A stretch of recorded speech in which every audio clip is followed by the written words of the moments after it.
अब बात करते हैं कोसाइन सिमिलैरिटी या कोसाइन डिस्टेंस की। तो cosine similarity is nothing but जो भी आपको एक्स और वाई के बीच में जब भी कोसाइन सिमिलैरिटी मैं पूछूं कि what is cosine similarity between x and y with, तो it is defined as cos of theta between these two vectors x comma y. ठीक है, and cos of theta, since मेरे को पता है कि भाई आपको डॉट प्रोडक्ट पता है, X dot Y is nothing but mod X mod Y cos theta, तो उस वाले फॉर्मूला से मैं कॉस थीटा को लिख सकता हूँ, मैं उस वाले फॉर्मूला से कॉस थीटा को लिख सकता हूँ X dot Y by mod X mod Y, correct, या फिर X dot Y is nothing but X transpose Y mod X mod Y, correct. अब यहाँ देख लो, थीटा थीटा इज एक्स और वाई के बीच में डिस्टेंस। ठीक है, सो अगर लेट्स से एक्स और वाई, अगर एक्स और वाई के बीच में थीटा जो है जीरो हो जाए मतलब वाई वाई अगर ऐसा है तो एक्स भी इसी के ऊपर आ जाए। ठीक है, सो कॉस थीटा कितना हो जाएगा 1, कॉस थीटा कितना हो जाएगा 1। वैसे ही अगर एंगल 90 डिग्री है तो कॉस थीटा कितना हो जाएगा 0, और अगर एंगल 180 डिग्री है तो कॉस ऑफ थीटा कितना हो जाएगा -1। ठीक है, तो cosine similarity of x comma Y का रेंज, रेंज मतलब कि एटमैक्स रेंज, रेंज तो पता ही होगा। अब रेंज को भी एक्सप्लेन करूं, मतलब पॉसिबिलिटी क्या है वैल्यूज आने की। Cos cosine similarity of x comma y should या must lie between -1 to 1, correct. -1 मतलब एंगल उन लोगों के बीच में एक्स और वाई के बीच में 180 डिग्री है, मतलब कि एक एक डायरेक्शन में जा रहा है, दूसरा बिल्कुल ऑपोजिट डायरेक्शन में जा रहा है। उस केस में मैं बोलूंगा कि भाई X and Y are dissimilar. Dissimilar मतलब सिमिलर नहीं है, जैसे कि आप और आपका भाई।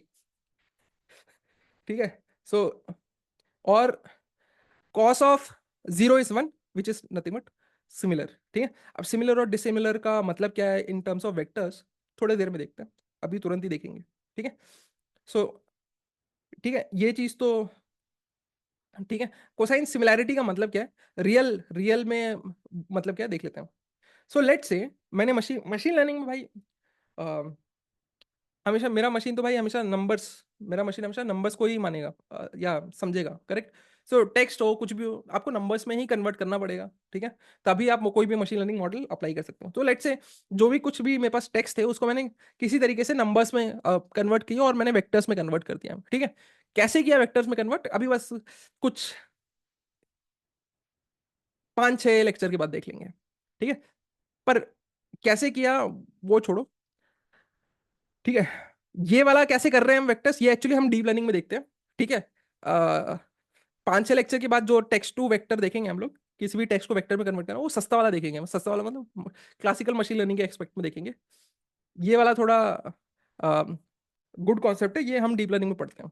ठीक है, अब अभी अभी कॉन्सेप्ट कॉन्सेप्ट ये है, लेट्स से ये कार का वेक्टर है, ये फ्यूल एफिशिएंसी का वेक्टर है, इनके बीच में एंगल कितना है, कम है, एज कंपेयर टू कार का वेक्टर और ट्रक का वेक्टर के बीच में एंगल कितना ज्यादा है।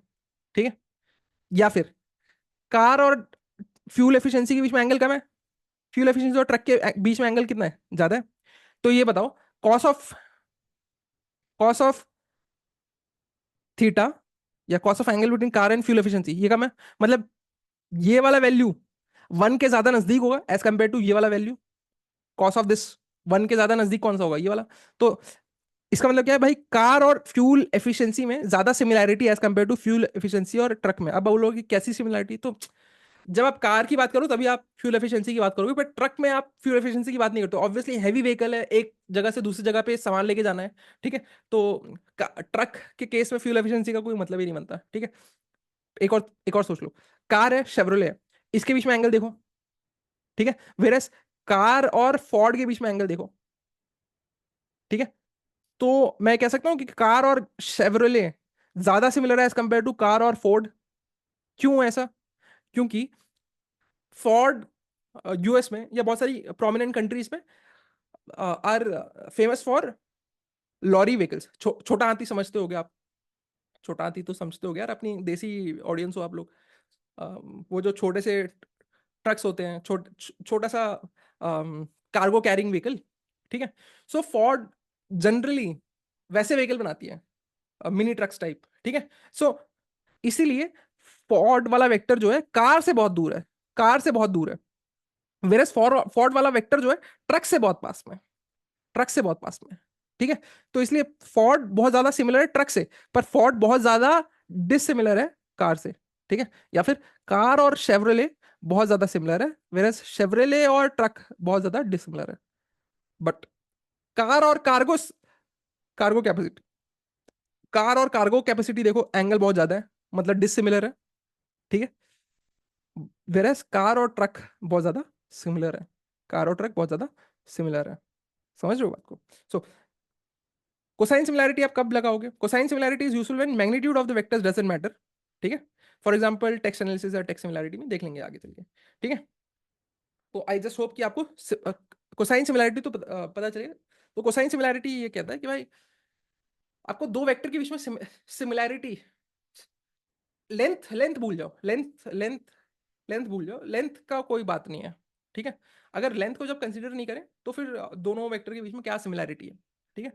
सो बेसिकली हम ये पता लगाने की कोशिश करते हैं दो वेक्टर कितने पास में है कि कितने दूर है। ठीक है। तो पास में मतलब एंगल कम, एंगल का मतलब कॉस ऑफ थीटा उतना बड़ा, अगर दूर है तो कॉस ऑफ थीटा उतना कम। ठीक है। अगर 90 डिग्री है, 90 डिग्री इसका मतलब क्या है? हम जनरली बोलते हैं कि रिलेटेड नहीं है, क्योंकि एक एक किसी डायरेक्शन में जा रहा होगा, दूसरा एग्जैक्टली 90, कॉस ऑफ 90 डिग्री 0। ठीक है। तो हम बोलेंगे बिल्कुल रिलेटेड नहीं है। वेरएज हल्का सा 90 से ज्यादा हुआ, then it will be a negative of some number, तो मैं बोलूंगा कि डिसिमिलर है विद दैट नेगेटिव का मतलब डिसिमिलर विथ व्हाट फैक्टर का मतलब नेगेटिव के बाद वो जो भी नंबर होगा, cos of let's say cos 180 is -1, so minus की वजह से मैं बोलता हूँ डिसिमिलर है। और मैं बोलूंगा कितना डिसिमिलर भाई, 1 के फैक्टर के साथ, समथिंग ऑफ दैट सॉर्ट, समझने की बात है। ठीक है। Now cosine distance, cosine distance is defined as 1 minus cosine similarity of x, y। बस ये डेफिनेशन है। ठीक है। Cosine similarity is defined as, cosine similarity is defined as 1 minus cos of 1 minus cosine similarity of x comma Y. अब होता क्या है ये देख लेते हैं। सो यहीं पे देख लेते हैं ये वाली। सो लेट्स से ये एक x O Y, let's say ये एक एक्स वेक्टर है, ये वाई वेक्टर है। ठीक है। इनके बीच में दिस इज थीटा। ठीक है। नाउ एक्स और वाई पॉइंट्स के बीच में this distance is d1। Let's say मैंने एक और पॉइंट लिया z and this distance is d2। ठीक है। नाउ तो मुझे ये तो दिख रहा है साफ साफ कि यूक्लिडियन डिस्टेंस d1 छोटा है as compared to d2, Euclidean distance d1 छोटा है एज कंपेयर टू d2। सही बात है। ये वाला डिस्टेंस बड़ा है, ये वाला डिस्टेंस बड़ा है, ये वाला डिस्टेंस छोटा है। ठीक है। ये वाला डिस्टेंस छोटा है, पर कोसाइन डिस्टेंस बताओ, कोसाइन डिस्टेंस बताओ। Cosine distance is nothing but 1 minus cosine similarity. ठीक है। 1 minus cosine similarity. So cosine similarity, cosine similarity of x y कितना होगा? Cos theta. Cosine similarity x y कितना होगा? Cos theta.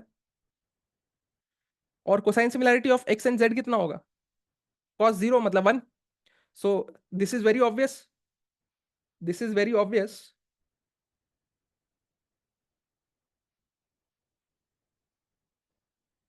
This is very obvious कि cosine, cosine similarity, cosine similarity of X comma Y is less than, is less than, is less than cosine similarity of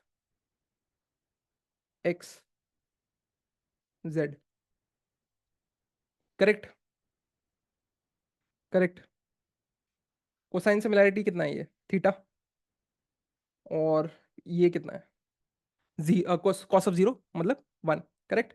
तो cosine similarity x Z ज्यादा है as compared to this. ठीक है। अब इसको क्या करो, इस एंटायर इनइक्वालिटी को माइनस से मल्टीप्लाई कर दो, तो कितना हो जाएगा? माइनस कोसाइन सिमिलैरिटी, और जब आप माइनस से मल्टीप्लाई करो तो इनइक्वालिटी चेंज हो जाएगी, तो this will be greater than, so minus cosine similarity X comma Y greater than minus cosine similarity X comma Z. Correct.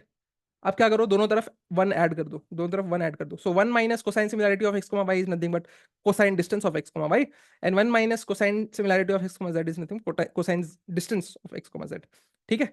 So cosine distance is nothing but 1 minus cosine similarity of x comma y. Now relationship between Euclidean, so अब ये सिर्फ इस वाले case के लिए था कि for for this case how we analyse this. ठीक है। नाउ एक जनरल तरीका ऐसा सोच सकते हो कि भाई लेट्स से एक्स यहाँ पे है, वाई यहाँ पे है, थीटा वन वाई, और जेड यहाँ पे जेड, दिस इज, या ये वाला this is, only this is theta two. ठीक है, सो एक्स और वाई का डिस्टेंस और एक्स और जेड का डिस्टेंस। ठीक है, सो इस केस में एक्स और वाई का डिस्टेंस छोटा होगा एज कम्पेयर टू एक्स और वाई का, एक्स और जेड का डिस्टेंस। ठीक है, एंड थीटा वन छोटा है as compared to theta entire theta two. ठीक है, एंड करस्पॉन्डिंगली आप कोसाइन सिमिलैरिटी भी सोच सकते हो, रिलेशनशिप।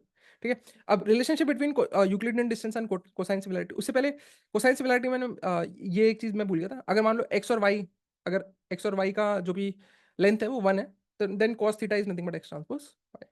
ठीक है, अब सेम एक्स माइनस वाई का आप एल टू नॉर्म ले लो, एक्स माइनस वाई का आप एल टू नॉर्म ले लो, which is nothing but x minus y transpose times x minus y. इसको हम थोड़ा ओपन करेंगे, so that is nothing but L two norm of x plus L two norm of y minus two times x transpose Y. ठीक है, now x transpose Y को मैंने खोल दिया, L two norm of x L two norm of y cos theta. Now अगर x and y का length is one, then this is essentially two common ले लो, one minus cos theta which is nothing but two times cosine distance between x comma y. So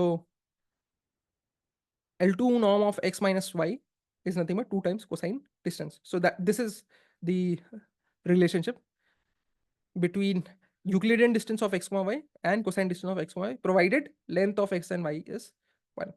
ठीक है, okay, C you guys, मिलते हैं next